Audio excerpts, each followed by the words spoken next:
Hello, welcome to another program in the series, Peace is Possible. I'm your host, Joe Wasserman. There have been vigils in West Hartford for ending the horror that is occurring in Gaza, as there has been around the world. Today we have two guests who are speaking out for those suffering in Gaza. I would like to introduce John Fussell and Khalid Al-Kadumi, who have been working to make sure the voice of the people who are without food, water, and basic medical care is being heard. Khalid was born in Jordan and migrated to Kuwait with his family in 1972, where he finished high school. In high school, he was heavily involved in the activism space as a student and as head of the General Union of Palestine Students, or GUPS. GUPS focused on educating the public, organizing demonstrations, and raising money for the people of Palestine. Khalid came to the USA in 1983 to study business finance at the University of Louisiana. As a student, he was again an active member of the GUPS and became president while attending the university. Projects included explaining the Palestinian cause to the American public and organizing students to work for the cause. He moved to Connecticut in 1987 and started his own business in Hartford.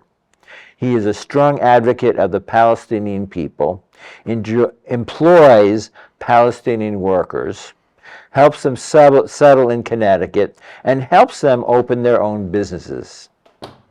Khalid motivates fellow Palestinians to become active in the community and has worked with the Palestinian American Congress, Tree of Life, and United Holy Land Fund. John Fussell, our other guest, is a career trade unionist and labor lawyer. John represented Teamsters and building trade unions before his retirement in 2023. He was also vice president of 1199 Hospital Workers Union for 10 years. He lives in Connecticut with his wife, Dr. Mina. John previously served as vice president of the Tree of Life Educational Fund, a nonprofit corporation established by the First Congregational Church of Old Lyme, Connecticut. He provides journeys of cross-cultural and transnational travel experiences, interfaith conferences, and educational opportunities. In this role, he traveled to Palestine numerous times. He led delegations of U.S. trade unionists to Palestine in 2015 and 2017. John was a founder of the Connecticut Anti-Apartheid Committee, which succeeded in passing divestment legislation through the Connecticut legislature in support of the struggle for freedom and equality in South Africa. John and Mina have two grown daughters, Leela and Maya. Thank you both for being here and for your important work. Thank you. Tell us more about yourselves and how you came to be involved in this very important humanitarian work. Why don't we start with you, John? Oh, well, thank you very much for having us here today. I guess, as a young person, I had the opportunity to travel, throughout the world, including the Middle East, which gave me a real appreciation for the people there and the cultures there. I ended up marrying a woman from Iran, Dr. Mina, and we have two wonderful children. As a trade unionist, I was, involved in a lot of struggles for justice, social justice, so it came natural to me. My daughter, Layla, went to Palestine. I think it was in 2010, and when she came back from that trip, she told me, "Daddy, you really have to go. You have to see for yourself what's going on there." And I did. And that became the beginning of many trips to Palestine and Israel. And I became active in the Tree of Life Educational Fund. At a certain point, Khalid asked me to join with him in creating the organization Wonton Incorporated, which became the forerunner to WeWillReturn.org. And so I've been active with Khalid and many of the other young Palestinians from the Students for Justice in Palestine at University of Connecticut with WeWillReturn.org. And it's been a very rewarding experience for me. Khalid, what would you like to add to that? I was born into this tragedy of the Palestinian tragedy, being displaced and being imprisoned. So I found a need to start a non-profit organization where we can actually help our people in a way that they need the help, medically, financially, in all sorts of areas. And I approached John Fassel and a few other members, and we decided to start this organization, which was and still very successful until now. Thank you. You recently traveled to Egypt to help refugees from Gaza. Let's show the 10-minute video about this trip.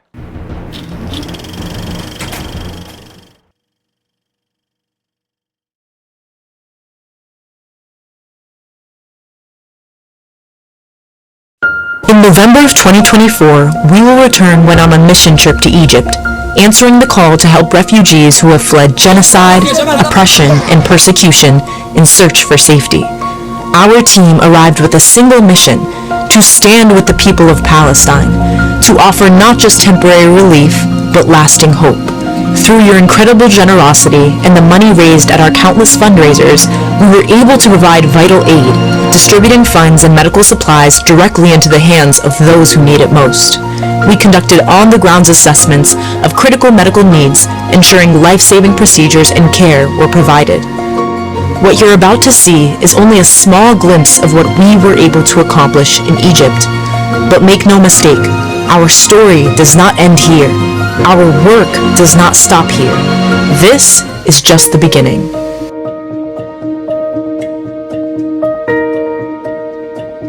Hey guys, it's Friday, November 29th, day after Thanksgiving. We're here now at JFK Airport. We're in 2 hours pre-flight on our way to Cairo. We're super excited and honored to see what we can do for the people of Gaza, for the people of Palestine, and we'll make sure to make you all proud of everything we do. Inshallah, we will return.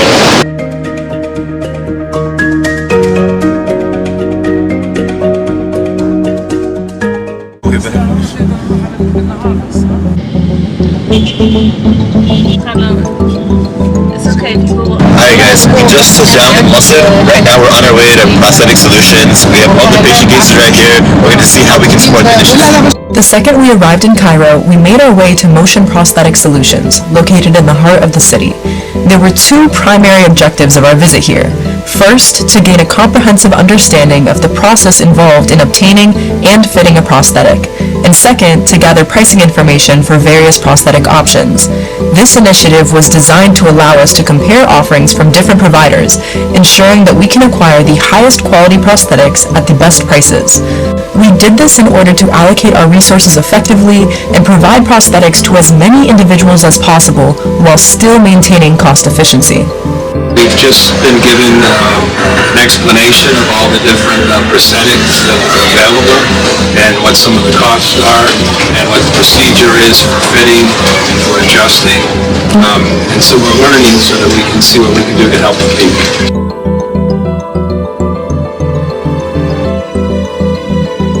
This is the place where all the Gaza refugees who escaped from Rafah, Jabalia, wherever they may be, this is where they found sanctuary right now. These apartment complexes are where Ghazawi refugees are rebuilding their entire lives. During our time here, we discussed with each family how we could best support them, but it wasn't just about offering assistance. It was about standing with them in their suffering, acknowledging the trauma they've endured, and reminding them that they are not alone in this struggle. These are some of the faces of the most resilient people on earth.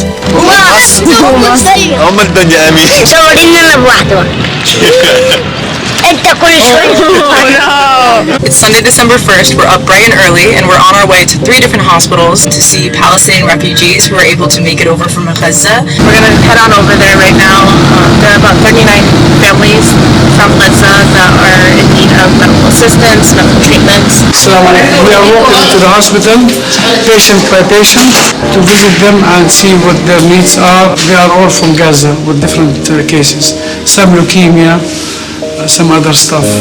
So we are walking with you now, patient by patient, inshallah. The first hospital we visited was filled with patients, each struggling with their own physical and psychological scars. The pain they carry is unimaginable, but their resilience is undeniable. Despite everything they've been through, there's so much strength in each and every individual. They continue to hold on to the hope that they can one day return and rebuild their lives in their rightful homeland. Here are some of their stories. We are from Al-Nusrat camp. He has cancer. He's here with his daughter and his wife. May Allah bless him, inshallah. She's from Gaza. She has cancer. No one is here actually to take care of her. These patient stories will stay with us forever. Today is Monday, December 2nd, and right now we're on our way to the 3rd hospital of our trip, which is Hospital Mbaba, and we're going to see Palestinian refugees who are being treated and housed in Egypt. In this hospital, the majority of the patients we met were actually kids too young to be in this position. Many arrived with injuries too severe to ignore, but the real challenge is the lasting emotional and psychological toll. But through all of this, their message is clear. We will return. It's not just a phrase, it's the unshakable belief that despite everything they have endured, they will one day go back to the land they've lost.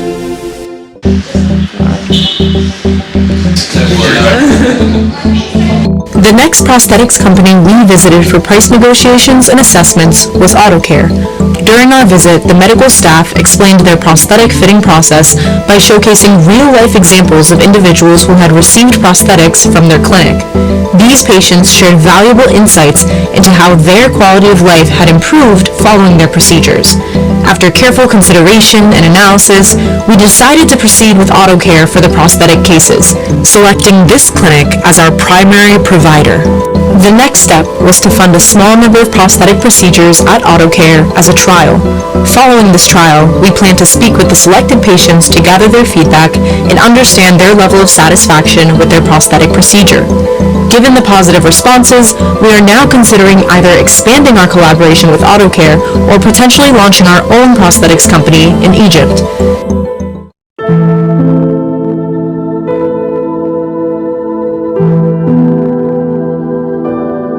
The next day, we had the opportunity to meet a group of Ghazawi refugees at a mall in Egypt.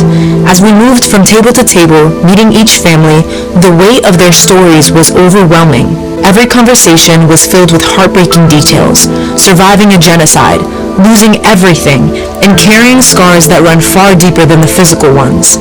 We listened, we learned about their unique needs, and we spoke to them about their medical requirements, many of them needing prosthetic eyes. So the very next day, we took those same individuals who had lost their sight during the genocide to a prosthetic clinic to get the care they needed. After they received the prosthetics, the impact was undeniable, because it wasn't just about the prosthetic. It was about helping them regain something they had lost, a small but meaningful step forward after everything they had endured.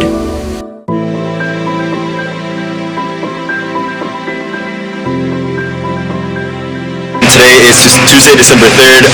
We have just arrived at Hospital Saadin, located in the village in Masr in Egypt, and we're on our way right now to check in with the patients, assess their situations who came over from Gaza. There was something about this specific hospital that felt special. It is something the Palestinian people have been teaching this world for generations. It's a lesson in resilience, one that doesn't just endure, but continues to rise again and again, even in the face of unimaginable loss. The joy we witnessed in these patients' smiles, the kindness they shared despite all they had been through, these were not signs of forgetting, but of living fully, even in the face of all that has been taken. They teach us that life, even in its darkest hours, is still worth embracing. The Palestinian people do not simply endure, They redefine what it means to live with strength, with love, and with an unbreakable belief that even in the hardest of times, there is still joy in every corner.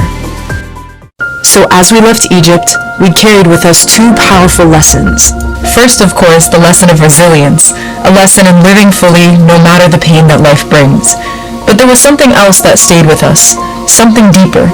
The undeniable truth that what these people have endured and continue to endure cannot be allowed to persist. Their suffering is not just their burden, it's ours to bear. We left with a renewed commitment, a commitment to do whatever it takes to end this suffering, to ensure their pain is no longer ignored and their voices are no longer silenced. No matter the cost, no matter the obstacles, we will stand with them, and we will fight until this injustice is no more. Not just for Palestine, but for every oppressed person across the globe. For Sudan, for Congo, for Puerto Rico, for Kashmir, for Syria, and for every community whose cry for justice has gone unheard. But we cannot do it alone. The fight is long and it is hard, but together we can make a difference. Your support can change lives and can bring the hope and the care that every person deserves. Donate today and be a part of something that will bring real change. Stand with us, stand with them, and let's ensure that the resilience we witnessed is matched by the action we take.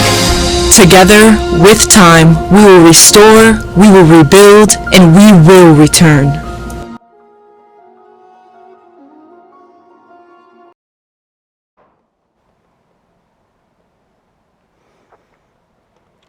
Hello. Yes. So the question I would like to ask is of Khalid is, how did these Palestinian refugees end up in Cairo? I have to add something before I answer this question. I was born in a refugee camp, so I understand fully the suffering of our people. There are about 120 to 150,000 Gazans in Egypt currently. Half of them were there before the war. A lot of them go to school. A lot of them go for medical need, for business. Some of them are actually married to Egyptians. So half of the population of the Gazans that are in Egypt were there before the war. The other half either paid their money out, their way out. They were charging them $5,000 a person to cross. So people sold their gold, got their belongings, and paid the authorities, unfortunately, to cross into Egypt, running away from the war. Some of them were transferred by the Palestinian Authority because they had dire need for medical aid. So there are about anywhere between 120,000 to 150,000 Gazans in Egypt currently. Joe, if I might add, just, these Gazan refugees, they were fleeing from a genocide, in Gaza. And when they arrived in Cairo and in Egypt, they really didn't have any resources. I mean, they'd lost everything. They'd lost family members. They'd lost their homes. They'd lost their resources. And, there are voluntary organizations in Egypt that are trying to help, but they have too little resources. So we felt when we were watching this that it was important that we respond in some meaningful way. Thank you. Can you share a brief story about the most memorable parts of your trip to Egypt, John? Yeah, there are several. When you walk into these hospital wards and you see all of these children, many without limbs, that have been amputated as a result of the war, many sick with cancer or heart disease or some results of this ongoing genocide and ethnic cleansing. It moves you tremendously, especially when you're recognizing that Israel could not have sustained this genocide without the support of the United States government and our tax dollars. It was the Biden administration that sent these 200,000-pound bombs over to Israel, and it was the Biden administration that sustained this ongoing war by repeatedly vetoing one ceasefire resolution after the other. So it was very moving to be there. But one particular woman that we met with, you know, it was really sad. She was from the Jabalia refugee camp, and in one of the many Israeli air attacks on that camp, her house was hit. Her husband and all of her children were killed.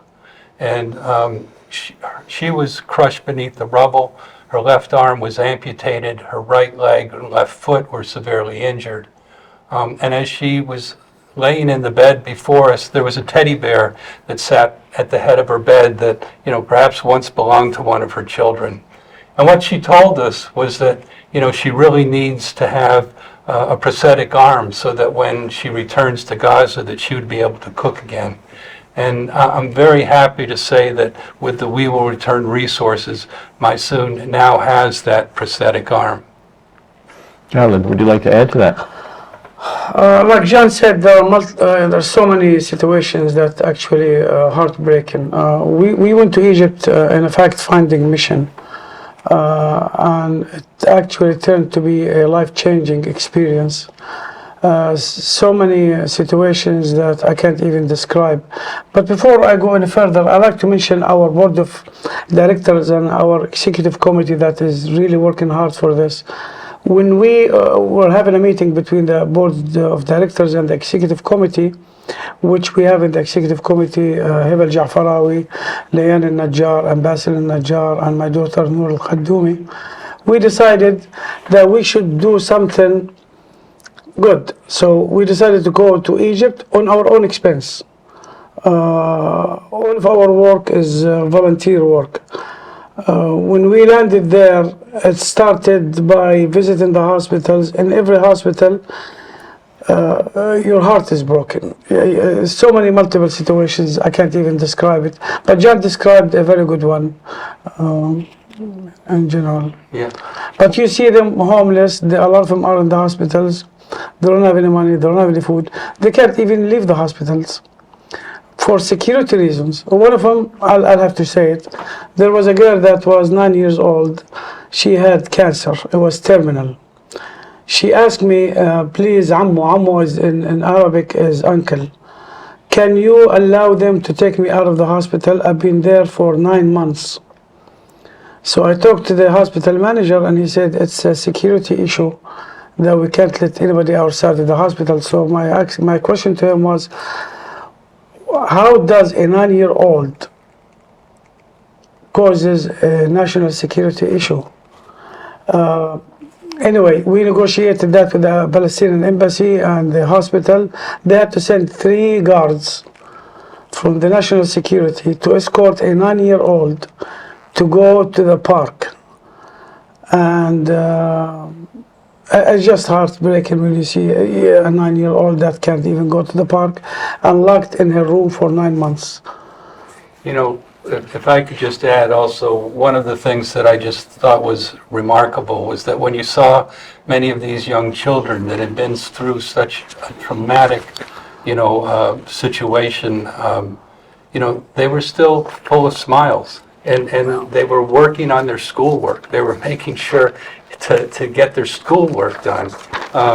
You know, as they're waiting for prosthetics, it was really remarkable, the strength, the resilience, you know, of the Palestinian people, which left a really lasting impression upon me.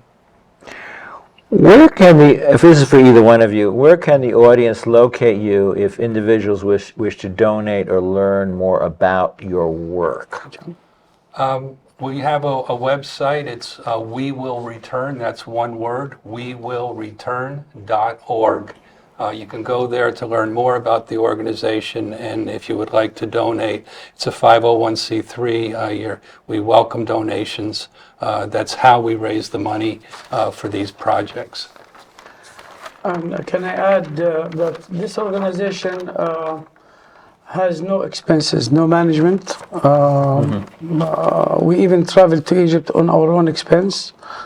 That's what we promised our donors, that all their donations will go to the needy people. And I'd like to take the opportunity to thank our board of directors, John Fasil, Mohammed Al-Rifai, Dr. Osama Hammous, Miguel Correa and Nancy Mansour.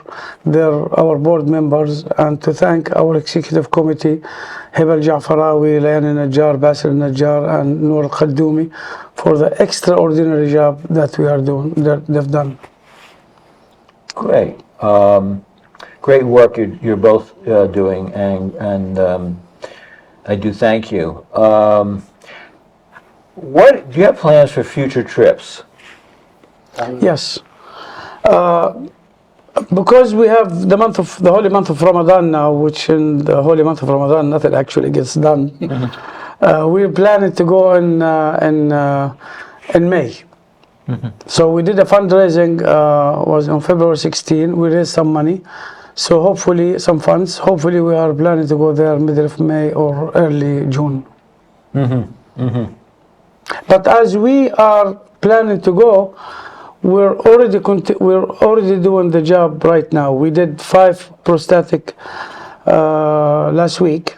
We bought medicine for cancer patients, and we're doing the prosthetic eyes as we speak for 30 kids. So we did not stop, but we like to go there again on our own expense to follow up on the necessary steps. What's happening with humanitarian aid coming into Gaza now?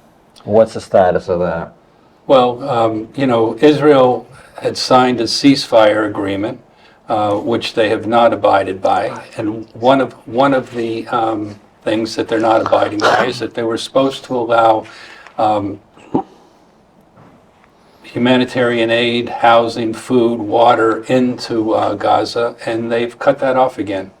So they're trying to renegotiate a ceasefire agreement that was already negotiated, which is, really just unconscionable. Yeah, stage 1 already happened, and they were supposed to move into stage 2. So the Israelis, they decided they don't want to go into stage 2 because it will have different situations where you have to release a lot of prisoners, and Hamas will release the Israeli prisoners. So they wanted to extend the first stage, and that's where the disagreement is. But the good thing, they're talking now in Qatar, so hopefully they'll come up with something. Yeah, it is my personal belief, and I think the belief of many, that more weapons are not the answer.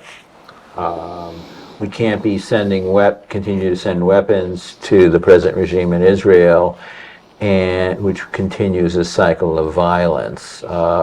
There's actually a resolution that has been put forward by Bernie Sanders to cut the weapons, and work for peace. And one of our senators, Chris Murphy, voted in support of that resolution, and to stop the flow of weapons that are hurting so many of these children that both of our guests have described. I like to say something here. A lot of people are calling it the Israeli-Palestinian conflict. It is not a conflict. It's an actual occupation of the land. It's actual occupation of our people. There is a resolution by the United Nations, which is 242, that states Palestine is under occupation. And the resolution states that there should be a Palestinian state on the West Bank, Gaza Strip, and East Jerusalem. So it's occupation. It's not a conflict. It's the actual occupation of the land. And occupation is terrorism, if you want to label it this way. That's how I see it. So the only way to do this is have a peaceful solution, two-state solution, based on Resolution 242 by the United Nations. Thank you. Israel continues to colonize the land. They're continuing to attack villages in the West Bank. They're continuing, to attack in Gaza. There's a saying, violence begets violence. To your point about weapons, we need to end this role that the United States plays of feeding all the weapons to the world.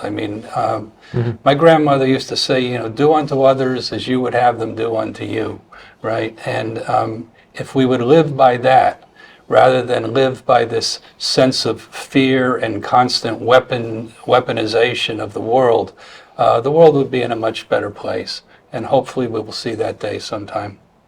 Yeah, the U.S. is the biggest weapon exporter in the world, and that money could be used for our schools, to rebuild our critical infrastructure, and to make life better for us all.